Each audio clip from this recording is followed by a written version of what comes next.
ഈശോമിശിഹായ്ക്ക് സ്തുതിയായിരിക്കട്ടെ. വിശുദ്ധ ലൂക്കായുടെ സുവിശേഷം 5-ാമത്തെ അധ്യായം 12 മുതൽ 16 വരെയുള്ള തിരുവചന ഭാഗമാണ് നാം ഇന്ന് ധ്യാന വിഷയമാക്കുന്നത്. കുഷ്ഠരോഗിയായ ഒരു മനുഷ്യനെ ഈശോ സുഖപ്പെടുത്തുന്നു. ഇവിടെ വളരെ വ്യക്തമായി നാം തിരിച്ചറിയേണ്ട ഒരു യാഥാർത്ഥ്യം, നമ്മളെക്കാളും ബോധ്യത്തോടെ, തിരിച്ചറിവോടെ, ആർജവത്വത്തോടെ ഈ കുഷ്ഠരോഗി മനസ്സിലാക്കി ഈശോയോട് പറയുന്ന ഒരു വാക്കുണ്ട്: കർത്താവേ, നിനക്ക് മനസ്സുണ്ടെങ്കിൽ എനിക്ക് സൗഖ്യം നൽകുക. ഞാൻ രോഗിയാണ്, കണ്ണു കാണാത്തവനാണ്, കുഷ്ഠരോഗിയാണ്, അപസ്മാരം ബാധിച്ചവനാണ്, അല്ലെങ്കിൽ എനിക്ക് മറ്റെന്തെങ്കിലുമൊക്കെ പ്രശ്നങ്ങളുണ്ട് എന്ന് ഈശോയോട് പറയുമ്പോൾ, ഈശോ എനിക്ക് സൗഖ്യം നൽകണോ വേണ്ടയോ എന്നത് പലപ്പോഴും എൻ്റെ ഒരു ഡിമാൻഡ് എന്ന നിലയിൽ ഉയർത്തുന്ന ഒരു ശൈലി പല രോഗികളും ഈശോയുടെ മുമ്പിൽ പ്രകടിപ്പിച്ചിട്ടുണ്ട്.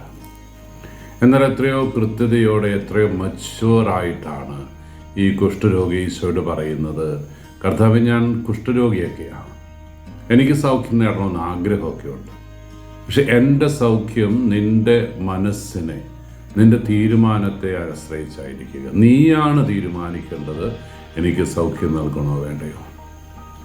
ഗെത്സമനി തോട്ടത്തിൽ ഈശോ പ്രാർത്ഥിച്ച നിൻ്റെ ഇഷ്ടം നിറവേറട്ടെ എന്ന പ്രാർത്ഥന, ബെത്ലഹേമിലെ കന്യാമറിയം കാനായിലെ തൻ്റെ വീട്ടിൽ വെച്ച് ഗബ്രിയേൽ ദൂതനോട് നിൻ്റെ ഇഷ്ടം എന്നിൽ നിറവേറട്ടെ എന്ന് പറഞ്ഞത്, ബെത്ലഹേംകാരനായ യോസേപ്പ് പിതാവ്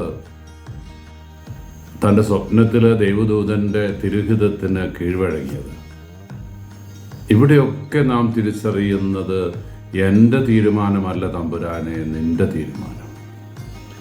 ഈ കുഷ്ഠരോഗി സൗഖ്യം നേടിയിട്ട് ഈശോയുടെ മുമ്പിൽ കടന്നു പോകുന്നുണ്ട്. ഈശോ ആർക്കും സൗഖ്യം നിഷേധിക്കുകയൊന്നുമില്ല.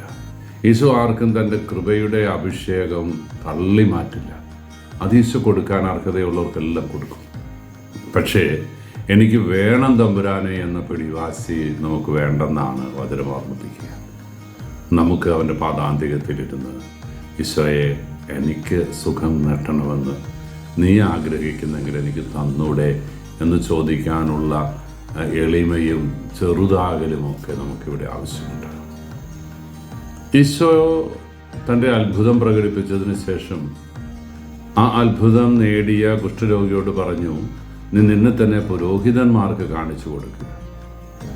ഞാൻ ഒരു മാന്ത്രികൻ എന്ന നിലയിലോ, പുരോഹിതൻ എന്ന നിലയിലോ, അത്ഭുത പ്രവർത്തകൻ എന്ന നിലയിലോ ഇവിടെ കാണിച്ചു കൂട്ടുന്ന കോപ്രായങ്ങൾ എന്ന് ആരും നാളെ ഈശോയെക്കുറിച്ച് പറയരുതെന്ന് ഈശോയ്ക്ക് ആഗ്രഹമുണ്ട്.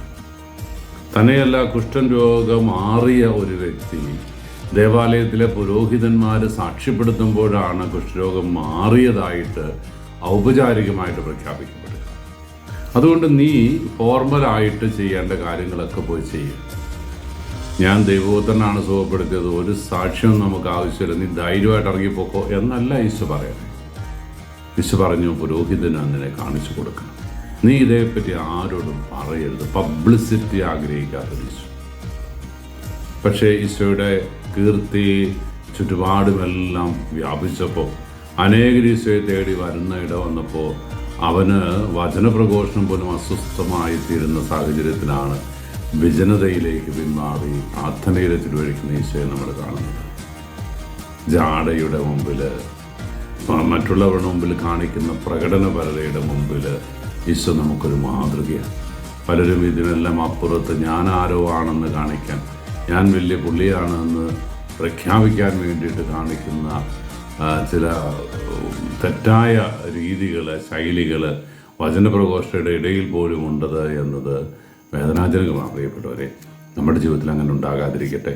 ഈശോയുടെ കൃപയും അനുഗ്രഹവും നമ്മളെ വഴി നടത്തട്ടെ. നല്ല തമ്പുരാനെ, നിൻ്റെ അനുഗ്രഹം ഏറ്റുവാങ്ങാൻ നീ മനസ്സാകുന്നെങ്കിൽ മാത്രം ആ സൗഖ്യം ഏറ്റുവാങ്ങാനുള്ള കൃപ തരണമേ എന്ന പ്രാർത്ഥന നമുക്ക് ഈശോയുടെ സന്നിധിയിൽ ഉയർത്താം. അവിടെ നമ്മെ അനുഗ്രഹിക്കട്ടെ. കർത്താവ് മിശിഹായുടെ കൃപയും പിതാവായ ദൈവത്തിൻ്റെ സ്നേഹവും പരിശുദ്ധാത്മാവിൻ്റെ സഹവാസവും നാം എല്ലാവരും കൂടി ഉണ്ടായിരിക്കട്ടെ, ഇപ്പോഴും എപ്പോഴും എന്നേക്കും.